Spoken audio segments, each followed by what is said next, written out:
Here at the FayWhat show, we need to help my gay boys. I mean, they are the blood that runs through my veins, all right? And in our segment called Dear FayWhat, I provide my expert lesbian knowledge and my vast experience as a living, breathing gay boy in a lesbian's body to help my fellow gay boys. This week, Confused But Caring in Coral Springs sent us an email. Dear FayWhat, okay, so here's the deal. I'm a straight guy. Yes, we still exist and watch your show. Don't roll your eyes. Oh shit, I did. And one of my best friends just came out. Congratulations. I couldn't be prouder of him, but I can tell he's still figuring out a lot.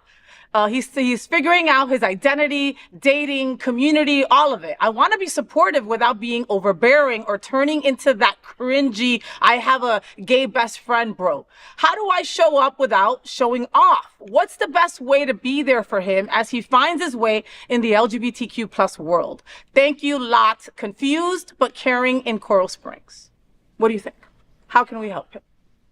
So as an ally, as I learned from many of my friends, they would like to take us out to community events and be with us. You know, we can always, you know, I would say start with the basics. Take them to a drag show, in Q, quote, Aquaplex.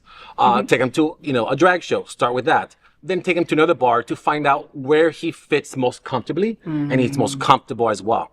To where he feels like he can be himself without putting his best friend in jeopardy. You know, I wouldn't say as a straight man take him to Eagle, but, you know, gym bar, you can take him to Ramrod, you can take him to, you know, Boardwalk, take him to find out where he feels the most comfortable and still be supportive and let him find his motion and then let him guide you from there. And then for all we know, he'll be your typical straight gay boy that likes fishing and wants to go to Bass Pro Shop every weekend for sales. But you don't know that, But right? you don't know that until you ask. And he's allowed to be whatever kind of gay boy he is, you know? And the beautiful thing about Wilton Drive is that you have different sectors, like you said, to see where you fit in, right? Like, should I be at Hunter's for the 3 p.m.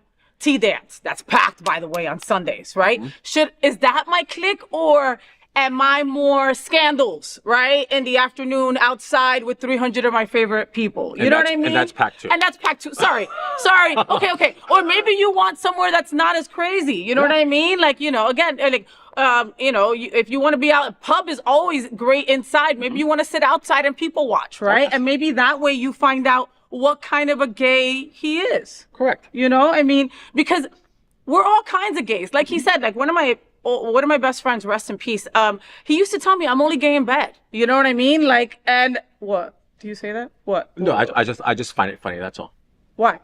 I find it funny, you know, having many friends in the adult industry to understand that aspect of it. Especially as we brought up the straight guy. It made me laugh. No, that's gay for pay. That's different. That just made me laugh. You know what I mean? Like, this guy, you know, was like a Tennessee kind of guy. You know what I mean? He grew up with country music. He loved pickup trucks. He just was not into Wilton Drive. That wasn't his thing. That wasn't what made him happy. He wanted to do fishing and shit like that. You know what I mean? Which is not my field. I couldn't help him. But then again, Bruce Jenner was also that guy too. Oh, God. Why did you have to bring him up? Bruce Jenner, Caitlyn, you know. Caitlyn, now as we know her. Yeah, but I mean, even though they're a shit pot, I would never want to dead name them. No. I mean, I refer to them as their brothers. Ah, okay. That's an interesting. That's my nicest way of reminding of, like, oh my God, I remember when I used to hang out with your brother. Same thing as well at Disney. I used to teach my cast members, same thing with when you're in doubt and you don't want to upset someone, just call them friends. Okay, put that into conversation. How? Simply, when you go up to a group of LGBTQ persons that you can clearly tell, but you can't tell whether they're female, male, or what they identify as. Instead of putting yourself in that predicament, you can just, how encompass all of them. Encompass them all and call them friends. You know, like us, Hialeah boys, us Hialeah people, Cubans, we're like, come on, guys, let's go. Yeah.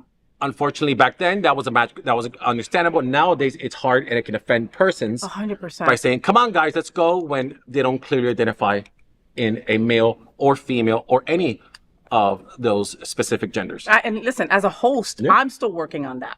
You know what I mean? Like, first of all, I will never get on stage and so, hey guys, I will never ever. But sometimes it slips out in a group and you're like, ew, that didn't feel right. Doesn't, you know what I mean? Like, I would never want to disrespect someone who's non-binary and it's like, hey bitch, I'm not either one of those. You know what I mean?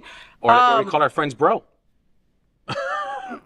Yeah, that. Okay, well, okay, bro. You know, I mean, you can't do, and again, that's very Miami, very like everybody's bro and all of that. Thank God that never stuck to my wife. But supposedly.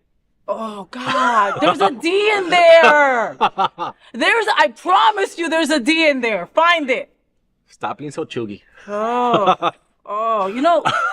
You know what? I think, okay. So I only have Harry here for a couple of segments, but I'm going to have him come back and we're going to do a Cuban segment. Okay. Because I'm going to show you guys how ridiculous some of these words are. All right. And I came here because my best years have been in South Florida. Right. I came here when I was 18 years old. Okay. So I've left and come back, but I've always come back. Yeah. You know, and those words I thought they were actually part of vocabulary. No, they're words that freaking Cubans like invented. Yeah. You know what I mean? El rufo is not the roof. No. It's called el techo. I'm just saying, just in case you were wondering. Anyway, listen, the baby boy, I'm sorry, and this happens a lot when I really enjoy the people in bed. Like, we got totally deviated from that. So, it happens. I'm so sorry. So, sir, first of all, I shouldn't have called you sir. Hey, bro.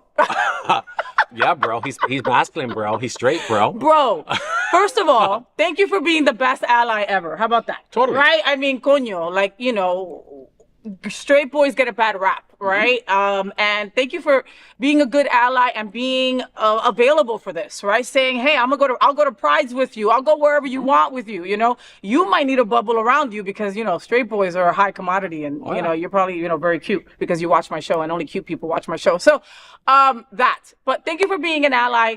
Don't be so overwhelming. Like, he just came out. Let him kind of do the driving, right? But take all our points into account, right? Maybe you're like, let's have lunch at Rosie's, right? You start there, right? Let's right across the street. Let's go have a drink across the street. You know what I mean? Like, start slow. Yeah.